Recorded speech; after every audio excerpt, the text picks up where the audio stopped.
Agora vamos falar sobre metrópole, região metropolitana e conurbação. Para isso, eu vou fazer um esqueminha aqui. Vamos imaginar que eu tenho aqui o município A, B, C e D. São municípios vizinhos. Cada município tem a sua fronteira delimitada. Claro, gente, que aqui seria mais juntinho. Mas como eu não sei trabalhar com... Eu não sou nenhum gráfico, designer gráfico, ficou difícil juntar isso aqui. Mas, enfim.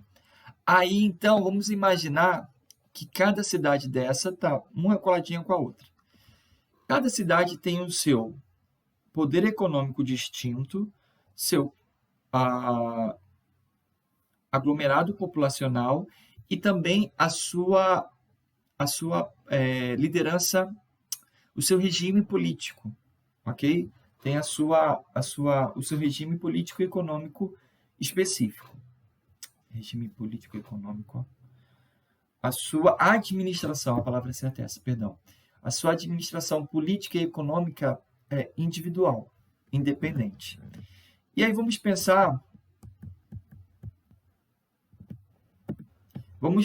que aqui, ó, 1, 2, 3, 4. Parênteses. Todo mundo sabe, ou melhor, pelo menos deveria saber, que o município ele compreende em duas partes, zona rural e cidade. Todo município. Quando eu falo cidade de São Pedro da Aldeia, eu estou falando somente da zona urbana. Quando eu falo município de São Pedro da Aldeia, eu estou falando da parte urbana e da parte rural. Ok? Então, só para compreender. Vamos pensar que cada município vai ter a sua respectiva área urbana, a sua cidade. Ok? Quando eu falo cidade, é a área urbana. Só que, dentre essas 4 cidades, dentro dos seus respectivos municípios, eles possuem uma grande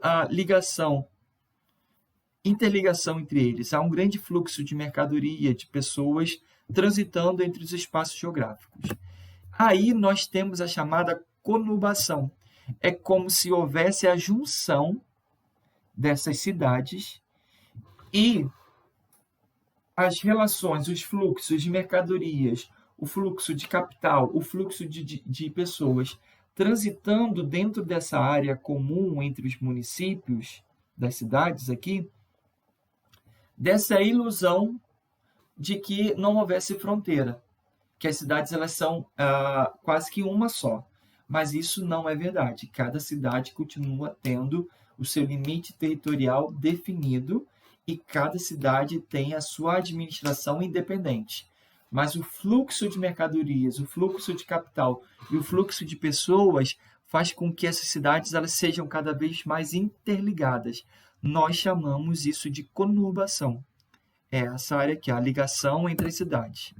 Metrópole. Metrópole vai ser uma cidade que vai ter um elevado desenvolvimento econômico. Vamos imaginar que o município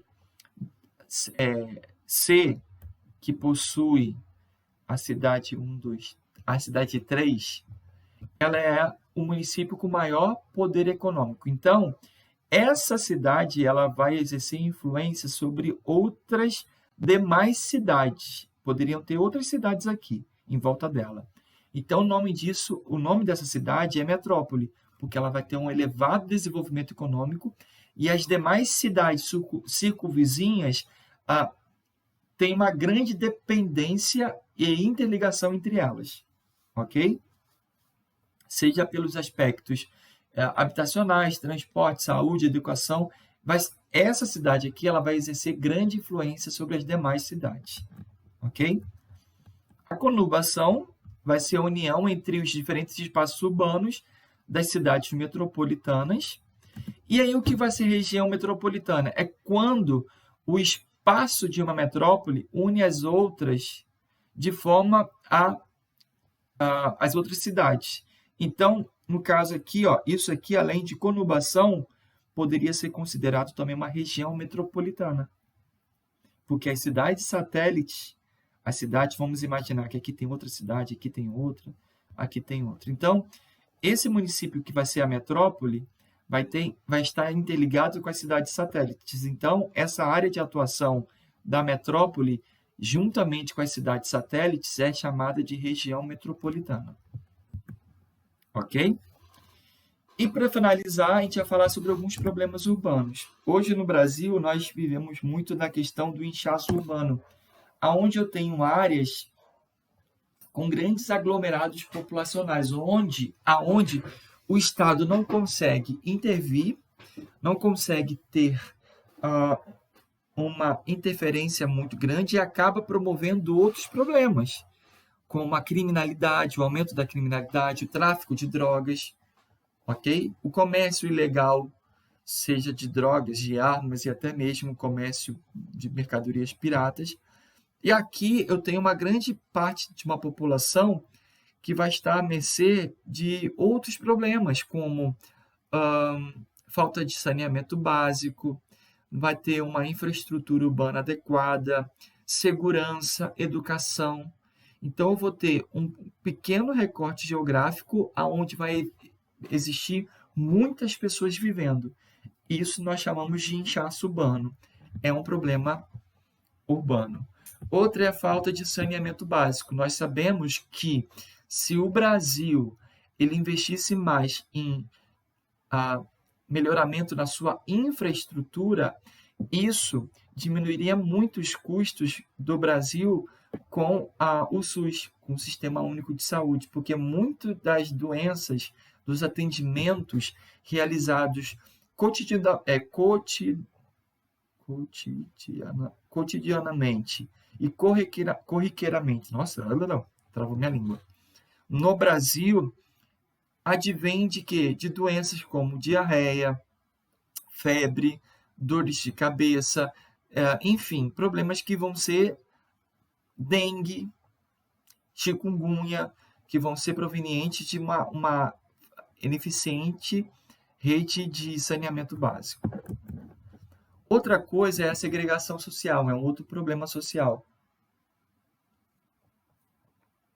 onde eu vou ter grande parte da população. Segregação social, vamos botar aqui, igual à desigualdade social, que uma coisa leva a outra. A desigualdade social leva à segregação social.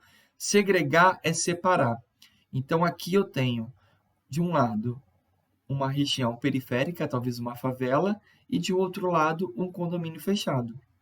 Aqui eu tenho um contingente populacional bem menor, que vai ter infraestrutura, saneamento básico, educação, segurança, enquanto essa grande parte da população não vai ter nada do que essa população aqui tem. Então, isso seria a desigualdade social, que vai levar à segregação social. Outro problema urbano na questão de saúde, o Brasil ele é um país que infelizmente, devido ao alto índice de corrupção, nós vemos grande parte dos recursos que seriam destinados para a saúde indo para o bolso de grandes empresários e grandes criminosos do colarinho branco, que nós chamamos, né? Que são pessoas que vão estar no poder, que vão manipular algumas ações políticas públicas em favor próprio. Por exemplo, no Brasil teve muito... Epa, acho que já deu aqui, gente. Eu vou dar uma pausa aqui, porque acho que já deu nosso tempo, tá? Daqui a pouco a gente volta. Um abração.